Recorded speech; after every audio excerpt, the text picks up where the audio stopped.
बीच chief election commissioner Rajiv Kumar का बड़ा बयान आया है कि जम्मू कश्मीर में अब लोकसभा चुनाव के बाद असेंबली चुनाव की तैयारियां भी जल्दी ही शुरू की जाएंगी।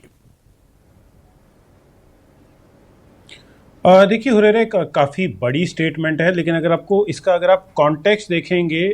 कॉन्टेक्स्ट ये है कि पहले भी सुप्रीम कोर्ट ने जो आप पीसीआर में कहेंगे, मेरे को आवाज़ इको हो रही है, तो पीसीआर जो चेक कीजिए। जी सर। तो मैं आपको ये कह रहा था कि इसका कॉन्टेक्स्ट अगर देखें, जब सुप्रीम कोर्ट जी मेरे को आवाज बहुत इको हो रही है।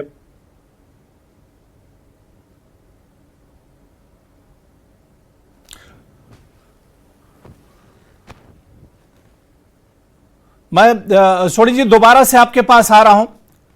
और बड़ी खबर है जम्मू कश्मीर को लेकर, इस पर हम जरूर चर्चा करेंगे क्योंकि chief election commissioner of India का उनका खुद का बयान है कि असेंबली इंतखाबात को लेकर भी अब जम्मू कश्मीर में तैयारियां शुरू की जाएंगी और इसे जल्द इलेक्शन कराने का जो अमल है वो शुरू किया जाएगा। आपको बताते चलें कि पहले श्रीनगर, उसके बाद बारामूला और आज अनंतनाग, राजौरी, पुंछ सीट पर भी वोटिंग हो रही है और तीनों लोकसभा सीटों पर बम्पर वोटिंग हुई है, चाहे श्रीनगर की बात करें, बारामूला की बात करें और उसके बाद आज अनंतनाग की सीट पर तो चौंकाने वाले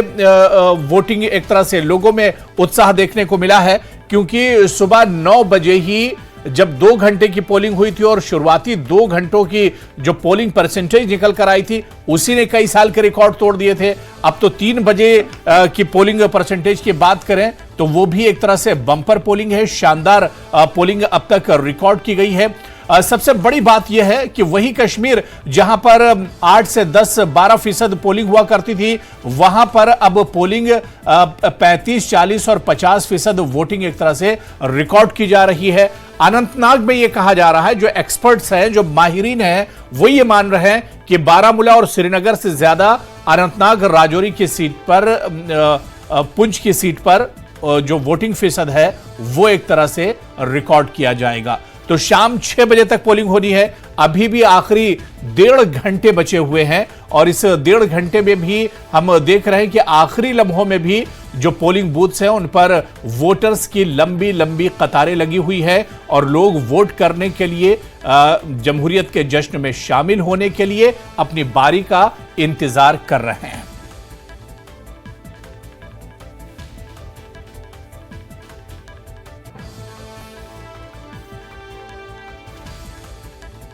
तो जम्मू कश्मीर के लोग एक लंबे वक्त से इंतजार कर रहे थे और जब उन्हें जमहूरियत के इस जश्न में शामिल होने का मौका मिला है तो उन्होंने भी एक तरह से मायूस नहीं किया है, निराश नहीं किया है और लोग निकल कर आए हैं। इलेक्शन कमीशन ऑफ इंडिया की तारीफ करनी होगी, इसके अलावा जो सियासी पार्टियां हैं उन्होंने भी खूब कैंपेन किया है,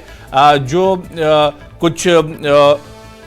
ऑर्गेनाइजेशंस हैं उन्होंने भी बढ़ चढ़कर इसमें हिस्सा लिया है। लोगों को बेदार किया गया है, लोगों से कहा गया है कि अपने घरों से निकलें और वोट करें और लोगों को भी अब एक तरह से समझ में आ रहा है कि डेवलपमेंट, तरक्की और जो भी समाज के मसले हैं उन मसलों को अगर हल करना है तो उसके लिए एक तरह से इस जमहूरी अमल में शामिल होना होगा और सियासी अमल में एक तरह से शामिल होना होगा। और यही वजह है कि इस बार जम्मू कश्मीर के लोगों में काफ़ी उत्साह चुनाव को लेकर देखने को मिल रहा है और इसी उत्साह को देखते हुए अब इलेक्शन कमीशन ऑफ इंडिया में भी एक तरह से बड़ा बयान दिया है। Chief election commissioner Rajiv Kumar ने खुद इशारा दिया है, उन्होंने कहा है कि जम्मू कश्मीर में असेंबली इंतखाबात को लेकर जल्द ही अब इसका अमल शुरू किया जाएगा, यानी लोकसभा चुनाव में जो एक रास्ता तैयार हुआ है, जो यहाँ पर एक पहल हुई है, जो लोगों में उत्साह देखने को मिल रहा है, अब इसी सिलसिले को आगे रखते हुए असेंबली के चुनाव कराए जाएंगे क्योंकि खुद सुप्रीम कोर्ट ने भी कहा था और इसके अलावा सरकार की तरफ से भी बार बार यही कहा गया कि हालात जब बेहतर होंगे तो चुनाव कराए जाएंगे। लेकिन क्योंकि सुप्रीम कोर्ट का ऑर्डर है, सुप्रीम कोर्ट का रिमार्क है, इस वजह से आने वाले कुछ महीनों में असेंबली के इलेक्शन भी जम्मू कश्मीर में होंगे और इस पर अब इलेक्शन कमीशन ऑफ इंडिया का बहुत बड़ा एक तरह से ये बयान है कमिश्नर का कि और चलिए एक बार फिर से हमारे साथ तेजेंद्र सिंह सोढ़ी जी जुड़ चुके हैं। सर, मेरी आवाज क्लियर आ रही है आप तक? हाँ जी, आपकी आवाज आ रही है। ठीक है। तेजेंद्र जी, हम वही बात कर रहे थे कि इलेक्शन कमिश्नर ऑफ जो इंडिया है उन्होंने जो बयान दिया है, लोगों में एक तो लोकसभा के चुनाव में जो उत्साह देखने को मिला है, इससे भी कहीं ना कहीं इलेक्शन कमीशन जो है वो उत्साहित है और उससे भी नजर आ रहा है कि अब इस सिलसिले को आगे भी बरकरार रखा जाए। और इसी वजह से चीफ इलेक्शन कमिश्नर ने कहा है कि अब लोकसभा चुनाव के बाद असेंबली जो चुनाव है उसका अमल भी एक तरह से शुरू किया जाएगा। इस बयान को किस तरह से देखा जाए और कितना बड़ा बयान है जम्मू कश्मीर के लोगों के लिए? देखिए हुरैरा, एक अगर इस पूरे बयान को आप जिस तरह अभी आप भी बता रहे थे कि इसको पूरे कॉन्टेक्स्ट में देखा जाए, सुप्रीम कोर्ट ने एक डेडलाइन फिक्स की है केंद्र सरकार के लिए कि उस डेडलाइन से पहले आपको जम्मू कश्मीर में इलेक्शंस कराने हैं। प्रधानमंत्री नरेंद्र मोदी जम्मू आके एक रैली को संबोधित करते हैं। उन्होंने भी जम्मू के लोगों से ये वादा किया है कि यहाँ पर हालात सामान्य हैं और जो असेंबली इलेक्शन है वो जो सुप्रीम कोर्ट द्वारा डेडलाइन सेट की गई है उससे पहले करवाए जाएंगे। होम मिनिस्टर अमित शाह भी एक रैली के लिए जम्मू आते हैं, तो यहाँ पर भी वो लोगों से इस बात का प्रॉमिस करते हैं कि जो असेंबली इलेक्शंस हैं जम्मू कश्मीर के लिए, जो पिछले कई सालों से पेंडिंग है, लगभग 6 साल से ऊपर हो चुके हैं। जब लास्ट असेंबली यहाँ पर डिसॉल्व हुई थी, महबूबा मुफ्ती चीफ मिनिस्टर थे, उन्होंने रिज़ाइन किया, उसके बाद से असेंबली डिसॉल्व हुई और तब से अभी तक लेकर असेंबली के इंतखाब जम्मू कश्मीर में नहीं हुए। 2019 में 5 अगस्त 2019 को जो हुआ, जम्मू कश्मीर को एक स्टेट से यूनियन टेरिटरी बना दिया गया।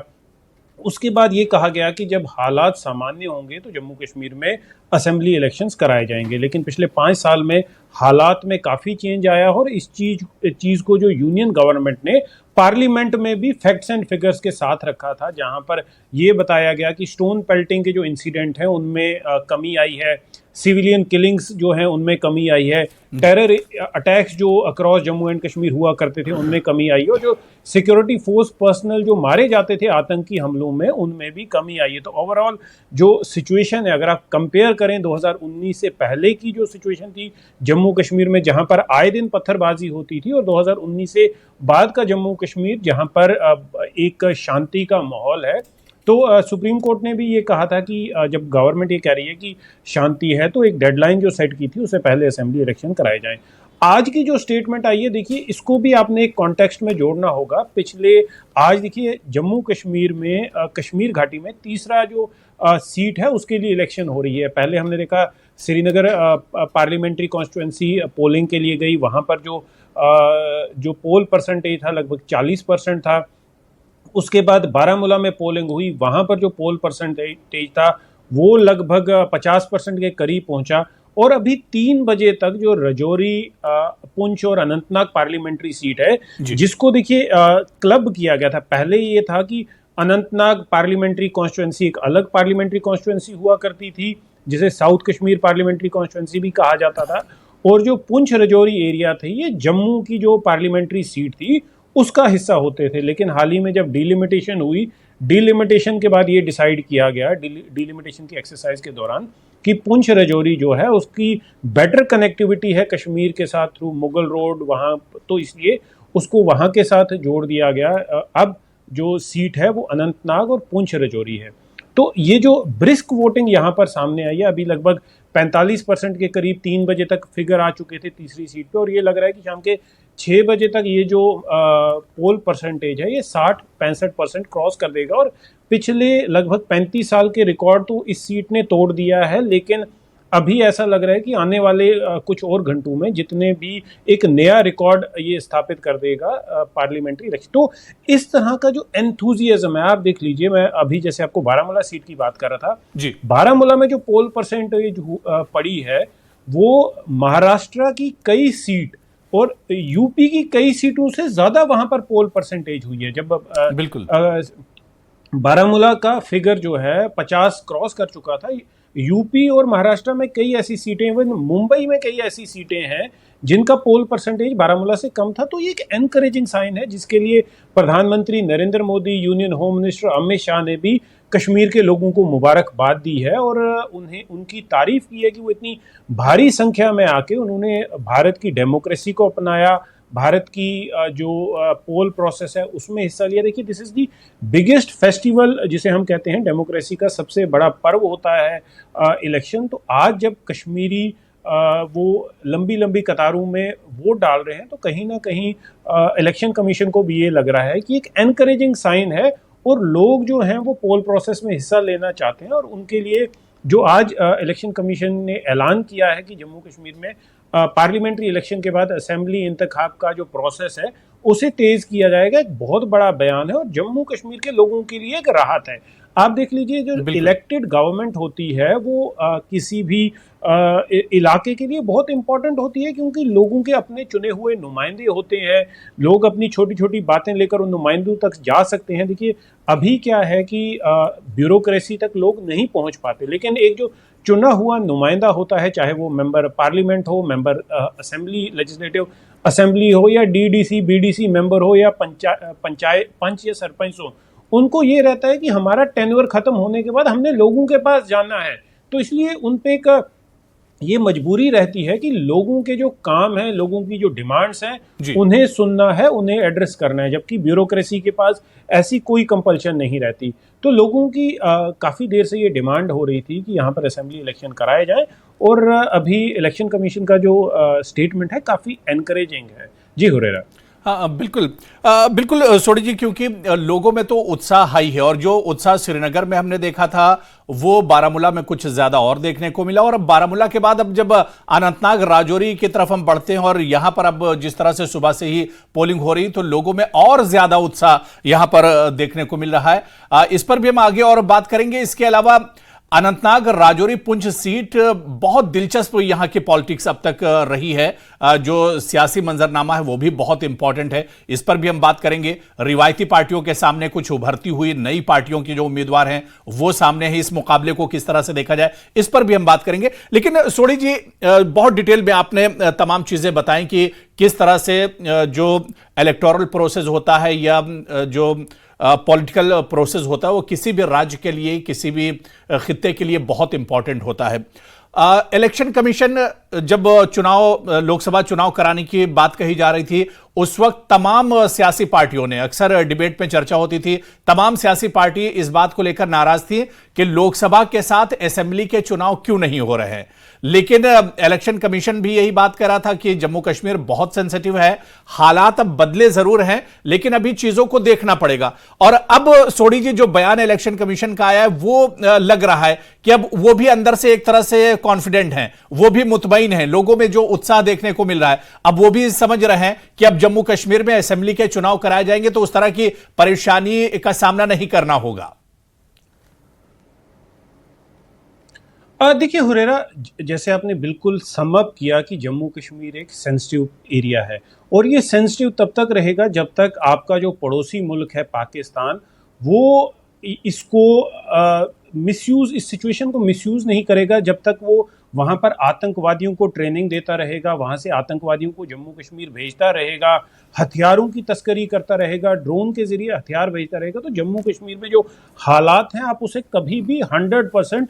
ठीक नहीं कर पाएंगे, क्योंकि आपका पड़ोसी मुल्क है, वहाँ से वो लगातार आतंकवादियों को भेज रहा है, कई घुसपैठें करा रहा है ट्रेंड आतंकवादियों की। तो ये जो आतंकवादी घटनाएं हैं जम्मू कश्मीर में तब तक होती रहेंगी जब तक पड़ोसी मुल्क पाकिस्तान ये आतंकवाद को समर्थन देना बंद नहीं करता, उनको ट्रेनिंग देना बंद नहीं करता, उन्हें हथियार देना बंद नहीं करता। लेकिन उस डर से कि हमारा पड़ोसी मुल्क जो है वो हमारे यहाँ आतंकवाद फैला रहा है, उस डर से यहाँ पर जम्मू कश्मीर में हम डेमोक्रेसी को ताक पे नहीं रख सकते। आप देख लीजिए, हालांकि कितने इनपुट थे कि आतंकवादी जो हैं इस पार्लियामेंट्री इलेक्शंस जो हो रही हैं उनको डिसरप्ट करने की कोशिश करेंगे, लेकिन हमारी जो सुरक्षा एजेंसीज है, सिक्योरिटी फोर्सेस है, वो पूरी तरह से मुस्तैद है और कितने आतंकवादियों के जो मंसूबे हैं उन्हें नाकामयाब किया है। देखिए हुरेरा, एक बहुत इंपॉर्टेंट चीज है, जब भी कभी आतंकवादी हमला होता है, किसी बेगुनाह को मारा जाता है या कहीं पर फायरिंग की जाती है, उस आतंकवादी हमले से पहले सुरक्षा बलों ने लगभग 100 आतंकवादी हमले विफल किए होते हैं। जो हेडलाइंस नहीं बटोरते, लेकिन कहीं पर एक आतंकवादी हमला अगर हो जाता है वो एक हेडलाइन बन जाता है, जिसे सब लोगों को ये पता चल जाता है कि आतंकवादियों की प्रेजेंस है। लेकिन 100 आतंकवादी हमले ऐसे हैं जिसे विफल किया जाता है और जिनके बारे में आपको, मुझे और आम जनता को कोई जानकारी नहीं मिलती। पाकिस्तान की तरफ से जो आतंकवाद को फैलाया जा रहा है, जो भेजा जा रहा है, उसको भी जम्मू कश्मीर के लोगों ने करारा जवाब दिया है और अपनी वोट के जरिए करारा जवाब दिया। देखिए, कई पॉलिटिशियंस ये कह रहे हैं कि ये लोग जो भारी संख्या में वोट देने आ रहे हैं वो नाराजगी जता रहे हैं। देखिए, बेशक नाराजगी जता रहे हैं, लेकिन नाराजगी वो भारत के संविधान के अंदर रह के, भारत की जो डेमोक्रेसी है उसके अंदर रह के, भारत के कॉन्स्टिट्यूशन के अंदर रह के अपना जो वोटिंग राइट है उसका इस्तेमाल कर रहे हैं। देखिए, भारत का कॉन्स्टिट्यूशन हर एक नागरिक को, चाहे मैं हूं चाहे आप हो, हमें ये पूरा हक देता है। हमारे पास ये हक है कि हमारी, बेशक हमारी गवर्नमेंट से हमारी नाराजगी है, हमारे मेंबर पार्लियामेंट से हमारी नाराजगी है, हमारे मिनिस्टर से, हमारे चीफ मिनिस्टर से, हमारे एमएलए से हमारी नाराजगी, और उस नाराजगी को हम बैलेट के जरिए दूर करते हैं। तो ये चाहे किसी को जो भी नाराजगी हो, लेकिन ये एक एनकरेजिंग साइन है कि वो अपनी नाराजगी जो है बैलेट के जरिए, भारत की डेमोक्रेसी, भारत के कॉन्स्टिट्यूशन के तहत वो अपनी नाराजगी जता रहा है। और देखिए, मैं सुबह भी यही बात कह रहा था कि जीते चाहे कोई, यहाँ पर कई शेड्स की पॉलिटिकल पार्टीज हैं, जीते चाहे कोई, लेकिन जो आखिर में जो जीत होगी वो जीत भारत की डेमोक्रेसी की होगी, भारत के कॉन्स्टिट्यूशन की होगी, और सबसे ज्यादा बड़ी जीत होगी जम्मू कश्मीर के अवाम की, जिन्होंने इतनी मुश्किलातें झेली हैं पिछले 30 सालों में, पाकिस्तान द्वारा जो आतंकवाद को स्पॉन्सर किया गया। और आज जब धारा 370 जम्मू कश्मीर से में नहीं है, धारा 35A नहीं है, जम्मू कश्मीर शांत है, तो जम्मू कश्मीर के लोगों का एक जवाब है उस टेररिज्म को कि जो पाकिस्तान की तरफ से आता है, कि हम भारत के साथ हैं, भारत की डेमोक्रेसी के साथ हैं, भारत के कॉन्स्टिट्यूशन के साथ हैं, और हम किसी और चीज से नहीं डरते। जी बिल्कुल तेजेंद्र जी, एक सवाल और जो अभी हम चर्चा कर रहे थे कि अनंतनाग सीट आप देखिए तो यहां पर मुकाबला बड़ा दिलचस्प है। एक तरफ रिवायती पार्टियां हैं यानी नेशनल कॉन्फ्रेंस और पीडीपी हैं, दूसरी तरफ आप देखिए जो उभरती हुई नई पार्टियां जो 370 के बाद एक तरह से वजूद में आई हैं, डीपीएपी, गुलाम नबी आजाद साहब की पार्टी या बुखारी साहब की अपनी पार्टी। तो इस मुकाबले को कैसे देखा जाए? क्या जो नई पार्टियां हैं वो रिवायती पार्टियों के लिए चैलेंज बन सकती हैं, या किस तरह से इस सियासत को देखा जाए? देखिए हुरैरा, जम्मू कश्मीर में जो पोलिंग हुई लगभग पूरी 5 सीटों में अभी तक, ये सारी दिलचस्प रही हैं। आप देख लीजिए कि कांग्रेस नेशनल कॉन्फ्रेंस के लिए कैंपेनिंग करती हुई नजर आई। अब रिसेंटली जो जिस सीट की हम बात कर रहे हैं, अनंतनाग राजौरी सीट पे जहां पर पोलिंग हो रही है, वहां पर बीजेपी ने सामने आके अपनी पार्टी के कैंडिडेट के लिए वोट मांगा। अब देखिए, इंपॉर्टेंट चीज ये है कि क्या जो बीजेपी का वोट है वो अल्ताफ बुखारी की पार्टी के लिए शिफ्ट होगा, ये इंपॉर्टेंट रहेगा। क्योंकि, और दूसरी बात ये है कि कांग्रेस जो है नेशनल कॉन्फ्रेंस के लिए वोट मांगती हुई नजर आई। क्या कांग्रेस का जो कैडर है वो नेशनल कॉन्फ्रेंस को वोट डालेगा? क्योंकि कई ऐसे टाइम आए हुए हैं जहां पर ये पॉलिटिकल पार्टीज एक दूसरे के हरीफ रहे हैं, एक दूसरे के अगेंस्ट स्टेटमेंट दी हैं, एक दूसरे की अगेंस्ट पॉलिसीज पे बात की है। तो क्या ये पॉलिटिकल पार्टीज आज, जिसे आप कहेंगे कि सिर्फ लोगों को रुझाने के लिए, लोगों के वोट बटोरने के लिए एक दूसरे से जुड़े हुए हैं? तो काफी इंटरेस्टिंग कॉन्टेस्ट है। देखिए, 4 तारीख को ये पता होगा कि किस पार्टी का जो वोट है, किस पार्टी के कैडर ने किसे वोट डाला है। देखिए, सबसे इस जो आपकी ये पुंछ, राजौरी और अनंतनाग वाली सीट जो है, इस पे पोलिंग हो रही है, इसमें बहुत इंपॉर्टेंट चीज खुल के सामने आई है कि पहली बार देश के इतिहास में, आप नोट कर लीजिएगा कि देश के इतिहास में ये पहली बार हुआ है कि किसी स्टेट के बीजेपी प्रेसिडेंट ने अपनी पार्टी, जो उनकी अपनी बीजेपी पार्टी का कैंडिडेट है, उसको वो वोट नहीं डाल पाए। तो आज बीजेपी के कितने सीनियर लीडर हैं, जैसे आप देख लीजिए रविंदर रैना जो बीजेपी की स्टेट प्रेसिडेंट है, उन्होंने ये आप नोट कर लीजिए कि बीजेपी के कैंडिडेट, क्योंकि कैंडिडेट है नहीं तो उनको किसी और कैंडिडेट को वोट डालना पड़ा, और क्यों पहली बार ऐसा हुआ है। बीजेपी के कई फॉर्मर मंत्री हैं जो पुंछ राजौरी में जिनकी वोट है, उन्होंने वोट, उनके पास बीजेपी का कैंडिडेट नहीं था, हालांकि जो कैडर है इस एरिया में वो बीजेपी से काफ़ी नाराज़ है। देखिए, हमें एक स्पेड को स्पेड बात करनी है। बीजेपी इतनी बड़ी पॉलिटिकल पार्टी है, देश की सबसे बड़ी पॉलिटिकल पार्टी है, और उनका कैडर, अगर आप उन कैडर से बात करें और कई सीनियर लीडर से भी अगर आप ऑफ द रिकॉर्ड बात करेंगे, तो उनमें वो उनका ये मानना है कि कहीं ना कहीं जो लोग हैं उनमें नाराजगी है। वो कह रहे थे हार जीत तो होती रहती है, लेकिन क्या इतनी बड़ी देश की सबसे बड़ी पॉलिटिकल पार्टी के पास 3 कैंडिडेट नहीं थे जो वो बारामूला, श्रीनगर और अनंतनाग राजौरी वाली सीट पे खड़ा कर दें? तो कहीं ना कहीं ये बीजेपी की इमेज को धक्का लगा है। लेकिन बीजेपी के लिए देखिए, ये जो सीट है पुंछ अनंतनाग वाली, ये एक प्रेस्टीज का इशू बना है। देखिए, बीजेपी का ये सीट जीतने का मतलब ये है, बीजेपी के सपोर्टेड कैंडिडेट जो हैं अपनी पार्टी के, उनका ये सीट जीतने का मतलब ये है कि पुंछ राजौरी बीजेपी की झोली में है। ये असेंबली इलेक्शन की बात कर रहा हूं मैं। अगर असेंबली इलेक्शन में जब पोलिंग होगी, अगर ये वाली parliamentary seat BJP supported candidate जीत लेता है, तो ये जो पुंछ राजौरी की असेंबली वाली सीट्स है वो बीजेपी की झोली में है। लेकिन अगर कहीं बीजेपी का सपोर्टेड कैंडिडेट ये सीट हार जाता है तो ये बीजेपी के लिए एक बड़ा सेटबैक लगेगा कि पुंछ और राजौरी, जो बीजेपी का, कभी बीजेपी ने वहां बड़ा काम किया है, वहां पर उन्होंने कैबिनेट मंत्री दिया था पिछली असेंबली में, जब महबूबा मुफ्ती के साथ उनकी गवर्नमेंट थी। उन्होंने यहाँ से